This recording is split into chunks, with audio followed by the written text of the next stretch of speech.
Minister, the old maxim goes, if you always do what you always did, you'll always get what you always got.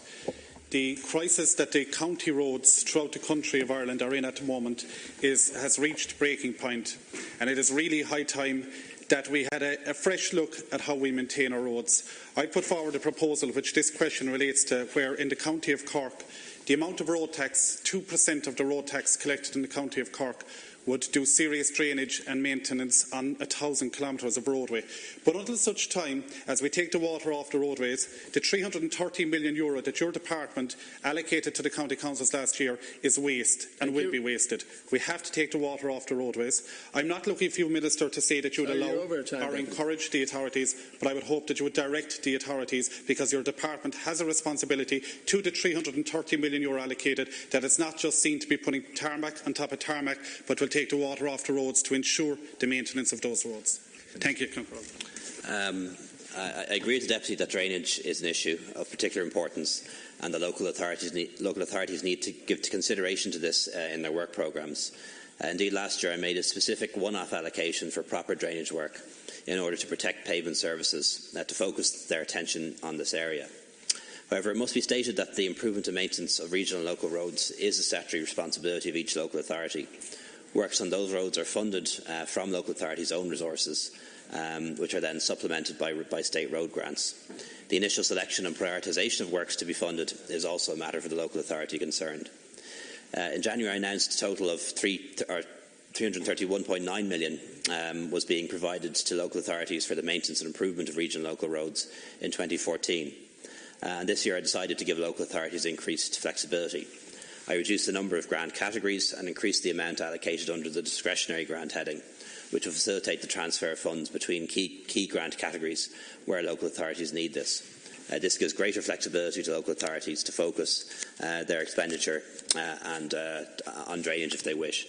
And I suppose in the context of the government's political reform agenda, the stance of the government and the policy of the government has been to transfer more powers and more autonomy to local authorities. So rather than making directions to them, I would rather allow them to make decisions for themselves, particularly when it comes to local and regional roads.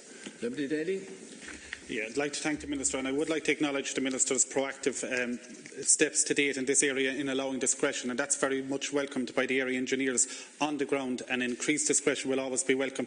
But there is an issue, Minister. We have a responsibility as a state to the taxpayer, and if €330 million is being just poured into the roads, resurfacing, doing minor maintenance works in a lot of cases, and anybody will tell you who traverses the roads, who works on the roads, who uses the roads, that unless you take the water off the roads, and the local authorities for the last 20 years have not taken the water off the roads. They have not cleared the drains. They have not allowed the drainage to occur.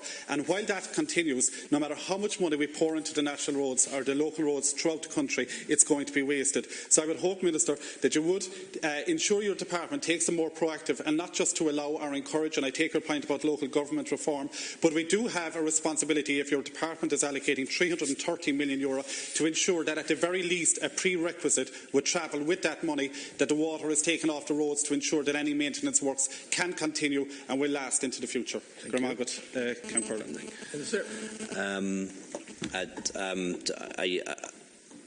just think it's worth pointing out that the €330 million are the state road grants that come from the department via the motor tax.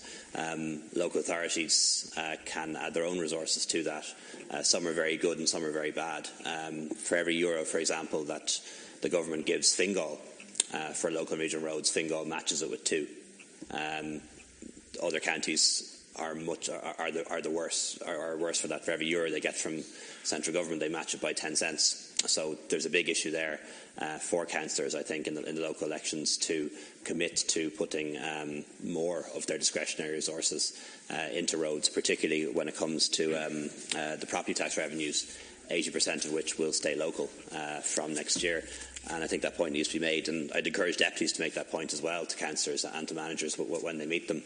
But the bigger picture problem here, of course, is that if you take the money put in by the department and the money put in by the councils, it just isn't enough. We're well short of where we need to be in terms of road maintenance, and it is my concern that because of inadequate resources, we're storing up bigger problems for the future. Question number 10 in the name of Deputy